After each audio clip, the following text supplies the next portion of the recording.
Hi friends, welcome to try and tasty food. ഇന്ന് ഞാൻ വന്നിരിക്കുന്നത് വളരെ ക്രിസ്പിയും ടേസ്റ്റിയുമായിട്ട് തയ്യാറാക്കിയെടുത്തിട്ടുള്ളൊരു റവ ദോശയുടെ റെസിപ്പി ആയിട്ടാണ് കേട്ടോ. അപ്പോൾ നമുക്ക് ദോശ എങ്ങനെയാണ് തയ്യാറാക്കിയെടുത്തിരിക്കുന്നതെന്ന് നോക്കാം. അതിന് വേണ്ടിയിട്ട് നമുക്കൊരു ബൗളിലേക്ക് ആദ്യം തന്നെ ഒരു അരക്കപ്പ് അളവിൽ റവ വേണേ ചേർത്ത് കൊടുക്കാൻ. ഇനി ഇതിലേക്ക് നമ്മൾ അപ്പത്തിനൊക്കെ ഉപയോഗിക്കുന്ന അരിപ്പൊടിയില്ലേ, അതൊരു അരക്കപ്പ് അളവിൽ ചേർത്ത് കൊടുക്കാം.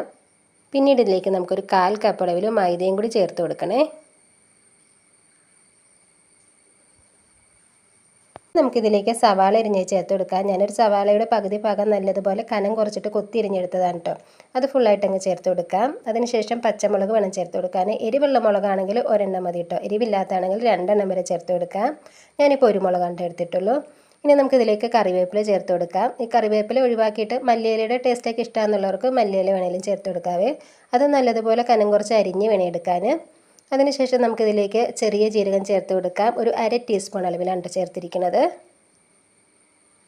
ഇനിയിപ്പോൾ ഇതിലേക്ക് നമുക്കൊരു 1/2 ടീസ്പൂൺ അളവിൽ കുരുമുളക് പൊടിച്ചതും കൂടി ചേർത്ത് കൊടുക്കാം. ഇനി ഇതിലേക്ക് ആവശ്യമായിട്ടുള്ള അളവിൽ ഉപ്പ് ചേർത്ത് കൊടുക്കാം. 1/4 ടീസ്പൂൺ അളവിലാണ് കേട്ടോ ഞാനിപ്പോൾ ഉപ്പ് ചേർത്ത് കൊടുത്തിരിക്കുന്നത്. ഉപ്പും കൂടി ചേർത്ത് കൊടുത്തതിന് ശേഷം നമുക്കിതിലേക്ക് 1 ടീസ്പൂൺ അളവിൽ തൈരും കൂടി ചേർത്ത് കൊടുക്കണേ.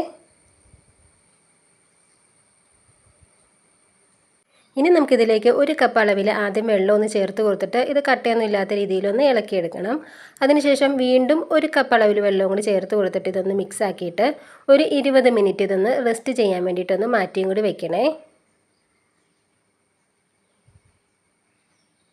ഇപ്പോൾ നമ്മളിവിടെ മാവൊന്ന് കുഴച്ച് വെച്ചിട്ട് 20 മിനിറ്റ് കഴിഞ്ഞിട്ടുണ്ട് കേട്ടോ. ഇതൊരു കട്ട കുത്തിയിട്ടാണ് ഇരിക്കുന്നത്. റവയൊക്കെ ആയതുകൊണ്ട് കുതിർന്നിട്ടൊന്ന് കട്ടയായിട്ട് ഇരിക്കണതാണ്. നമുക്കിതൊന്ന് മിക്സ് ചെയ്തെടുത്തിട്ട് ഇതിലേക്കൊരു 1/4 കപ്പ് അളവിൽ വെള്ളം കൂടി ചേർത്ത് കൊടുക്കണം. ഇത് നല്ലതുപോലെ ലൂസായിട്ട് വേണം കേട്ടോ ബാറ്റർ ഇരിക്കാൻ. നമ്മളിത് പാനിലേക്ക് ഒഴിച്ചിട്ട് തവയും കൊണ്ട് പരത്തണില്ല, ജസ്റ്റ് ഇതൊന്ന് ഒഴിച്ചു കൊടുക്കുകയാണ് ചെയ്യുന്നത്. അപ്പോൾ നമുക്കത് കോരി ഒഴിക്കുമ്പോൾ ഒന്ന് പരന്ന് കിട്ടണം. ആ രീതിയിൽ വെള്ളം ചേർത്ത് കൊടുക്കാം. എന്നിട്ട് നമുക്കിതിലേക്ക് നമ്മൾ ചേർത്ത് കൊടുത്തിരിക്കുന്ന ഉപ്പൊക്കെ കറക്റ്റാണെന്ന് നോക്കാം. ഇപ്പോൾ നമ്മളിതിൽ 1/4 ടീസ്പൂൺ ഉപ്പ് ചേർത്ത് കൊടുത്തിട്ടുണ്ടായിരുന്നു. അത് കറക്റ്റ് അളവായിരുന്നു കേട്ടോ. ഇനി നമുക്ക് ദോശയൊന്ന് തയ്യാറാക്കി എടുക്കാം. അതിന് വേണ്ടിയിട്ട് ഞാൻ സ്റ്റൗവിലൊരു പാൻ വെച്ചിട്ട് നല്ലതുപോലെ ചൂടായിട്ടുള്ളതാണ്. ഇനി ഇതിലേക്ക് നമ്മൾ തയ്യാറാക്കി വെച്ചിരിക്കുന്ന മാവില്ലേ, അത് ഇതേപോലെ അങ്ങ് ഒഴിച്ചു കൊടുക്കാം. തവിയും കൊണ്ട് ഒഴിക്കുന്നതിൽ നല്ലത് ഒരു ഗ്ലാസ്സിലെടുത്തിട്ട് ഒഴിച്ചാൽ മതിയേ. അപ്പോൾ നമുക്ക് പെട്ടെന്ന് തന്നെ ഇതൊന്ന് ഫില്ല് ചെയ്തെടുക്കാൻ പറ്റും. പിന്നെ നമ്മൾ ഈ പാനിലേക്ക് ഒഴിക്കുമ്പോൾ ആദ്യം തന്നെ റൗണ്ടിൽ ചുറ്റിച്ചിട്ട് സെൻറ്ററിൽ പതുക്കെ റൗണ്ട് ഫില്ല് ചെയ്ത് വന്നാൽ മതിയേ. പിന്നെ നമ്മൾ ഗ്ലാസ്സിൽ ഒഴിക്കുമ്പോഴത്തേക്കും കുറച്ച് പൊക്കി പിടിച്ചിട്ട് ഒഴിച്ച് കൊടുത്തോട്ടോ. അപ്പോഴത്തേക്കും ഇത് നല്ലതുപോലെ നമുക്കൊരു ഇങ്ങനെ ഹോളായിട്ട് കിട്ടും. താത്തി പിടിച്ചിട്ട് ഒഴിച്ച് കൊടുക്കുമ്പോഴത്തേക്കും പെട്ടെന്ന് തന്നെ ഇതങ്ങ് പരന്ന് പോകുമേ. കുറച്ച് പൊക്കിയിട്ട് ഇതൊന്ന് ഒഴിച്ച് കൊടുക്കണതാണ് നല്ലത്. എന്നിട്ട് ഇതിലേക്ക് നമ്മളിപ്പോൾ ഇത് ഹൈ ഫ്ലെയിമിലാണ് കേട്ടോ വെച്ചിരിക്കുന്നത്. ഇത് ഹൈ ഫ്ലെയിമിൽ വെച്ചിട്ട് ഇതിൻ്റെ മുകൾ ഭാഗമൊക്കെ ഒന്ന് വെള്ളം വലിയൂലേ, അപ്പോഴത്തേക്കും കുറച്ച് വെളിച്ചെണ്ണ പുരട്ടി കൊടുക്കാം. ഇനിയിപ്പോൾ വെളിച്ചെണ്ണ വേണ്ടാന്നുള്ളവർക്ക് നെയ്യാണെങ്കിലും പുരട്ടി കൊടുക്കാവേ. നമ്മളിതേപോലെ നെയ്യോ വെളിച്ചെണ്ണയോ തേച്ച് ചെയ്യുമ്പോഴത്തേക്കും ഇതിൻ്റെ നല്ലതുപോലെ ക്രിസ്പി ആയിട്ട് പെട്ടെന്ന് ഇത് ക്രിസ്പി ആയിട്ട് കിട്ടും കേട്ടോ. ഇനി നമ്മളിത് ഇപ്പോൾ ഒരു മീഡിയം ഫ്ലെയിമിലേക്ക് മാറ്റണം കേട്ടോ. ഹൈ ഫ്ലെയിമിൽ നിന്ന് മീഡിയത്തിലേക്ക് മാറ്റണം, അല്ലെങ്കിൽ പെട്ടെന്ന് തന്നെ കരിഞ്ഞു പോകും. ഇതിനിപ്പോൾ നല്ലതുപോലെ ക്രിസ്പി ആയി വന്നു കഴിയുമ്പോഴത്തേക്കും ഇതിൻ്റെ സൈഡ് ഭാഗമൊക്കെ കണ്ടില്ലേ, നല്ലതുപോലെ നമുക്ക് പാനിൽ നിന്ന് വിട്ട് വരും കേട്ടോ.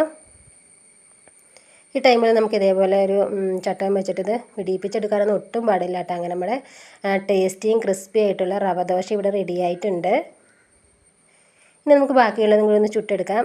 ഒരെണ്ണം ചുട്ടിട്ട് നമ്മൾ രണ്ടാമത് ചുടൂലേ, അപ്പോഴത്തേക്ക് ഈ പാനിലേക്ക് കുറച്ച് വെള്ളം ഒന്ന് തളിച്ച് കൊടുത്തിട്ട് ഒരു കോട്ടൺ തുണി ഉപയോഗിച്ചിട്ട് ഒന്ന് തുടച്ച് കളയണേ. അതിന് ശേഷം വേണം നമ്മളിതൊന്ന് മാവ് ഒഴിച്ച് കൊടുക്കാൻ. അപ്പോൾ ഈ രീതിയിൽ നമ്മൾ തയ്യാറാക്കി എടുക്കുകയാണെങ്കിൽ നമ്മുടെ റവ ദോശയൊക്കെ നമുക്ക് പെട്ടെന്ന് തന്നെ ഇങ്ങ് തയ്യാറാക്കി എടുക്കാൻ പറ്റും. അപ്പോൾ നമ്മുടെ വീഡിയോ ഇത്രേ ഉള്ളൂ കേട്ടോ. എൻ്റെ ഈ വീഡിയോ നിങ്ങൾക്ക് ഇഷ്ടപ്പെട്ടിട്ടുണ്ടെങ്കിൽ ട്രൈ ആൻഡ് ടേസ്റ്റി ഫുഡ് എന്ന ചാനൽ ഒന്ന് സബ്സ്ക്രൈബ് ചെയ്തിട്ടൊന്ന് സപ്പോർട്ടും കൂടി ചെയ്യണേ. അതിൻ്റെ കൂടെ ലൈക്ക് ചെയ്യുകയും ഷെയർ ചെയ്യുകയും നിങ്ങളുടെ അഭിപ്രായങ്ങൾ അറിയിക്കുകയും കൂടി ചെയ്യണേ. ഇനിയിപ്പോൾ നമുക്ക് വ്യത്യസ്ത രുചികരമായിട്ടുള്ള പുതിയൊരു വീഡിയോയിൽ കാണാവേ. അതുവരെ എല്ലാവർക്കും നന്ദി, നമസ്കാരം.